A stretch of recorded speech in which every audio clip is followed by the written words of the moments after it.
Merci beaucoup Madame la maire, mes chers collègues. La révision d'un plan local d'urbanisme est à bien des égards un moment essentiel dans l'histoire d'une commune. Document clé et structurant pour l'avenir de la ville, il est aussi le garant de la cohérence, de la diversité, du rayonnement, de la richesse patrimoniale, écologique et culturelle de notre capitale. Réviser son plan local d'urbanisme, c'est construire les réponses aux besoins du présent sans compromettre la capacité de la ville à relever les défis du futur. C'est le moment où se dessine une vision de la ville, une stratégie, un cap, et où nous tentons d'écrire l'avenir au présent. À l'annonce de la révision de ce PLU, nous aurions pu nous attendre à ce que l'exécutif parisien anticipe davantage l'enjeu majeur du Grand Paris. Oui, mes chers collègues, l'avenir de Paris se joue dans une communauté de destin avec sa métropole. Plus que le sens de l'histoire, c'est la logique de son développement. Notre belle capitale ne peut espérer résoudre seule le défi du changement climatique, des mobilités, du rayonnement économique et culturel, de la crise du logement avec la même stratégie, la même gouvernance ou le même périmètre que celui d'hier. Là où n'importe quelle commune serait naturellement amenée à développer avec des partenaires des outils de programmation en matière d'urbanisme, d'écologie et de logement, Paris, avec ce nouveau PLU intramuros, demeure tenté de conserver une logique de concentration des pouvoirs. La frontière entre Paris et sa banlieue s'affirme une nouvelle fois dans votre gouvernance. Cela m'apparaît prioritaire alors que nous ouvrons ce débat sur l'avenir. Il y a urgence à relancer une vraie stratégie métropolitaine. C'est l'échelon pertinent pour être à la bonne hauteur de vue, voir loin pour agir bien, avec un cap et une stratégie solide pour l'avenir de Paris, pour l'avenir du Grand Paris. Justement, parlons stratégie. En 2013, Madame la maire, vous affirmiez, je vous cite, que la ville écologique était la ville dense. En 2023, vous annonciez finalement que c'était une bonne nouvelle que Paris se dédensifie. 10 ans séparent ces deux déclarations. Ce revirement spectaculaire pourrait prêter à sourire s'il ne recouvrait pas une réalité malheureuse, l'absence de vision et de stratégie de la majorité municipale en matière d'urbanisme. À travers les annonces d'aujourd'hui autour de ce PLU dit bioclimatique, la majorité municipale prouve que sa politique depuis 10 ans n'était donc pas la bonne. Longtemps, vous avez fait le choix de l'hyperdensification.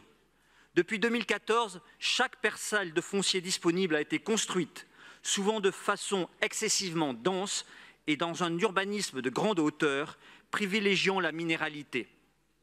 Les exemples sont nombreux. Place de la République, place Jules Geoffrin, Tour du Haut, projet de la Tour Triangle, place de la Bastille, projet de Bercy-Charenton, projet Austerlitz. Vous nous annoncez maintenant vouloir limiter les constructions à 37 mètres de hauteur.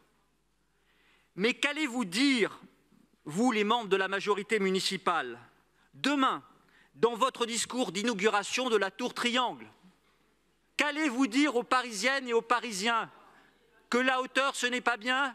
Que c'est 37 mètres que vous voulez pour lutter contre le réchauffement climatique? Je crains que tout ça tourne au ridicule. J'en profite pour poser d'ailleurs la même question à certains élus d'opposition qui se reconnaîtront et qui ont eux aussi soutenu la construction de cette tour. Ils en sont tout autant responsables et se sont convertis bien trop tardivement à l'écologie pour être crédibles aujourd'hui. La réalité, c'est qu'avec cette stratégie d'hyperdensification de la majorité, la capitale a gagné 3 millions de mètres carrés construits. La politique du logement annoncée comme une priorité depuis 2014 n'a pas porté ses fruits. Il n'est pas plus facile de se loger dans la capitale en 2023 qu'en 2014. Et prétendre qu'il y aurait une solution miracle pour résoudre la crise du logement à Paris intramuros est simplement faux et conduit à des actions résolument anti-écologiques. Aujourd'hui, Paris est l'une des villes les plus denses du monde, la capitale la plus dense d'Europe, une densité équivalente à celle de Mumbai. La stratégie de l'hyperdensification a saturé et minéralisé la ville, congestionné l'espace public et quasi épuisé l'ensemble des réserves foncières qui auraient pu être végétalisées.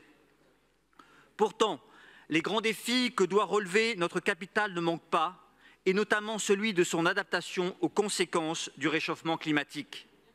C'est ce que démontre parfaitement l'excellent rapport transpartisan Paris à 50 degrés, et dont je tiens une nouvelle fois à saluer sa rapporteure Maude Lelièvre et son président Alexandre Florentin.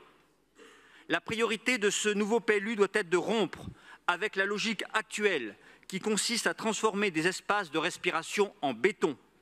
Pour construire un Paris durable, il ne s'agit pas de dédensifier Paris de ses habitants, mais bien de dédensifier Paris de son béton.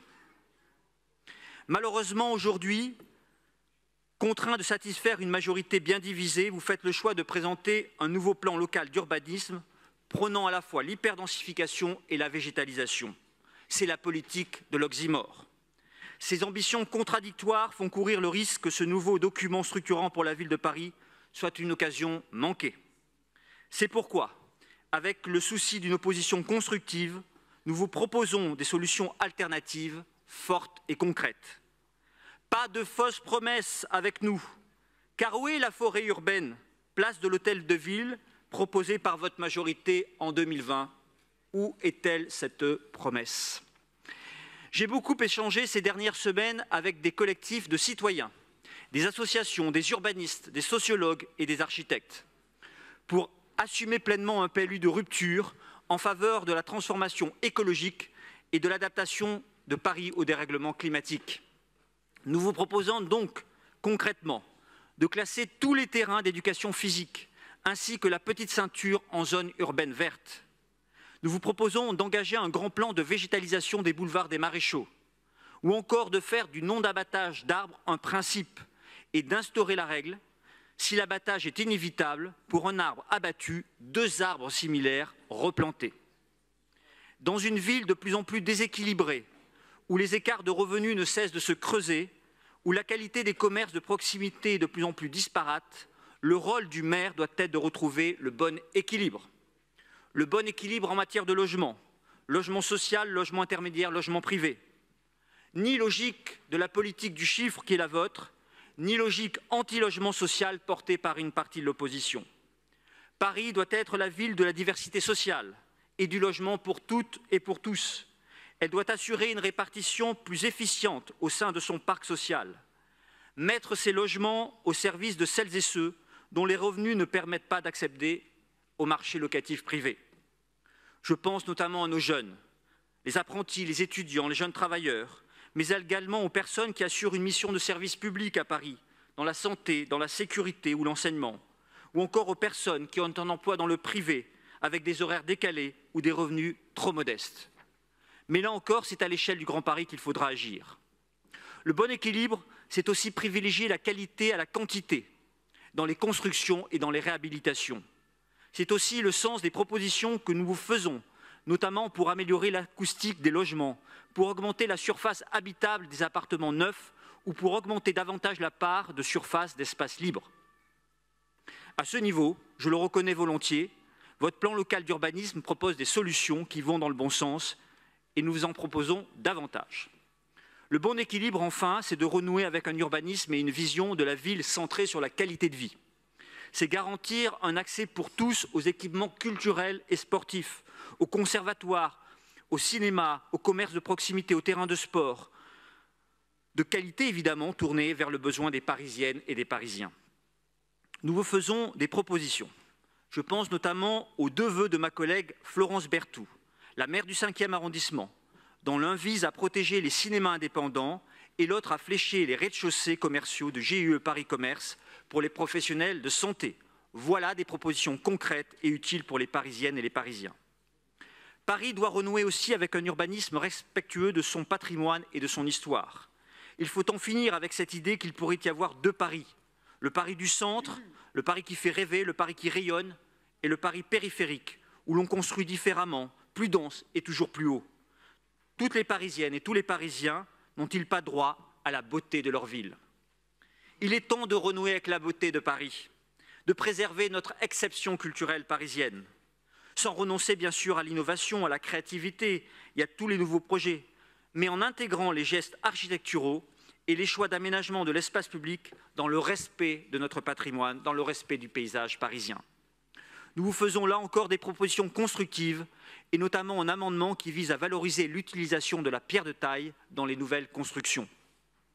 Nos propositions constructives que nous portons avec Delphine Burkli, tout le groupe indépendant et progressiste, ce sont des propositions de rupture pour finalement aller plus loin, plus vite et plus fort par rapport aux ambitions parfois contradictoires que vous êtes fixées dans ce PLU. Répondre aux enjeux de demain par la mise en œuvre de propositions de rupture nécessite de mobiliser des moyens sans précédent que l'état actuel des finances de la ville ne permet pas.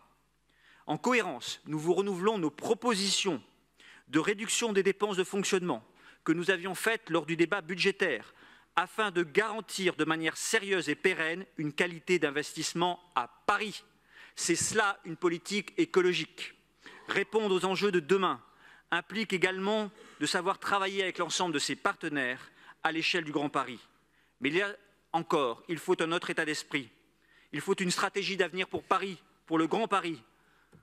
Cette stratégie, c'est celle du dialogue, pour une politique efficace, pour une politique juste et durable pour notre belle capitale.